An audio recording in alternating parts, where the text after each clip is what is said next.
Hello student, welcome to our channel Mohsin Explain GSEB Made Easy.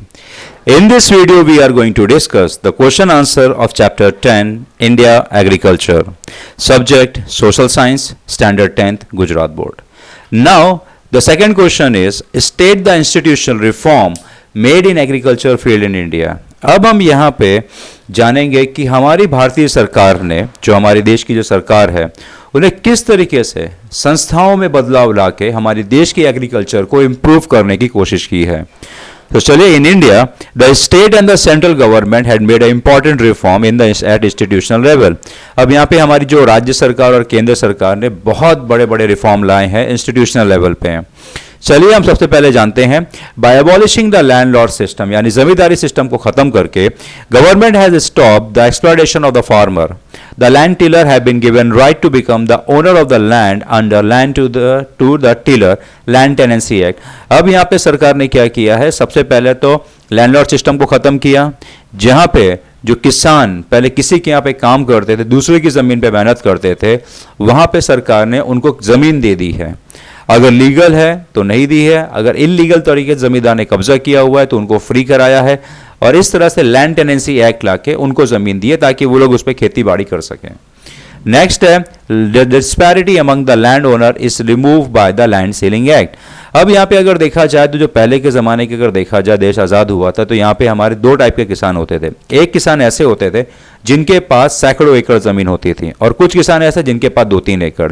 तो यहाँ पे सरकार ने कुछ इस तरीके से कायदे कानून लाए हैं ताकि उस एक्ट को, लैंड सीलिंग एक्ट के तहत जो बड़े बड़े जमींदार थे उनके पास से कुछ एक जमीन लेके छोटे छोटे किसानों को दे दिए, ताकि जो जमीन को लेके जो डिफरेंसेस है उसको खत्म किया जा सके. नेक्स्ट है, through the land consolidation programme small farm have been either acquired or being unified. अब यहाँ पे एक कॉन्सेप्ट है लैंड कंसोलिडेशन प्रोग्राम. अब इसके तहत सरकार ने जो छोटे छोटे किसान हैं उनको मिलाया और उन सबको एक करके एक बहुत बड़ा जमीनी एरिया क्रिएट कर दिया, जहां पे वो लोग ह्यूज क्वांटिटी में बड़े पैमाने पे फार्मिंग कर सकें. अब बड़े पैमाने पे फार्मिंग करने के लिए उनको पैसा चाहिए, तो सरकार ने यहाँ पे क्रॉप सब्सिडी प्रोग्राम लेकर आए, जिसके तहत वो किसानों को फाइनेंशियली मदद करेंगे. जैसे the financial help is provided through Kisan credit card, through nationalised bank, cooperative bank and cooperative society. सरकार यहाँ पे इनको क्रेडिट कार्ड के द्वारा बहुत ही कम ब्याज में सब्सिडाइज्ड इंटरेस्ट रेट पे उनको लोन देती है, ताकि वो अपनी खेती बाड़ी में पैसा लगा के अच्छा पैसा कमा सके. Government help the farmer to purchase seed, और यहाँ पे उन्होंने मदद किया ताकि वो बीज खरीद सकें, फर्टिलाइजर खरीद सके, कीड़े मारने की दवा होती है वो भी सब्सिडाइज रेट पे. अगर उनके पास पैसे नहीं है तो सरकार यहाँ पे उनको फाइनेंशियली हेल्प भी करती है.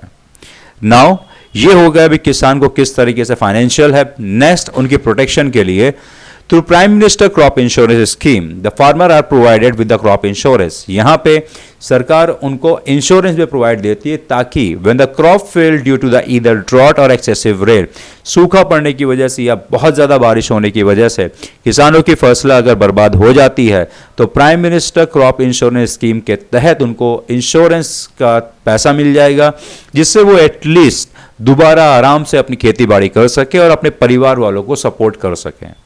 By providing legal support and open auction process is made widespread. अब यहाँ पे कानूनी तरीके से सरकार उनको एक मौका देती है कि वो अपने फसलों को ओपन मार्केट में सेल कर सके अपने प्राइस के हिसाब से.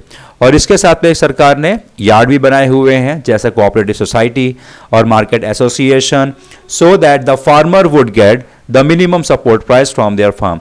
ये सरकारी सोसाइटी हैं जो किसानों के पास से सरकार एक अनाज की कीमत तय करती है, उस कीमत के पास से उनके पास से खरीदेंगे ताकि उनको नुकसान ना हो. अब इसके तहत सरकार फैसिलिटी लाइक वेयर हाउस, जहाँ पे वो सामान रख सकें, ट्रांसपोर्ट, एक शहर से दूसरे शहर सामान ले जा सके, कम्युनिकेशन यानी दूसरे से कांटेक्ट कर करके अपना सामान सेल कर सके. ये चीज़ पे सरकार ने बहुत ज़्यादा जोर देने की कोशिश की है. अब यहाँ पे हम कुछ जानेंगे एजेंसीज के बारे में जो सरकार ने ओपन करी है, जो किसानों का सामान खरीदते हैं, जैसे national agriculture cooperative marketing federation of India NAFED, Gujarat cooperative oil seed grower federation Grofed, national dairy development board and Gujarat state cooperative marketing society limited etcetera. अब ये देखा जाए, ये एक ऐसी सोसाइटीज़ हैं, ये कुछ सोसाइटीज़ हैं जो किसानों के पास से सरकार की मदद से, सरकार की तय कीमत में इनके पास से अनाज खरीदती है ताकि इनका किसी भी तरीके से एक्सप्लॉयटेशन ना हो सके। सो यहाँ पे हम लोगों ने कुछ फैक्ट्स जाने हैं, किस तरह के सरकार ने इंस्टीट्यूशनल रिफॉर्म करके किसानों को डेवलप करने की कोशिश की है। So now in this way, this question ends over here. If anyone having any doubt, any query, they can comment me in my comment box. So if you have any doubt, then please without hesitation ask me. Thank you very much.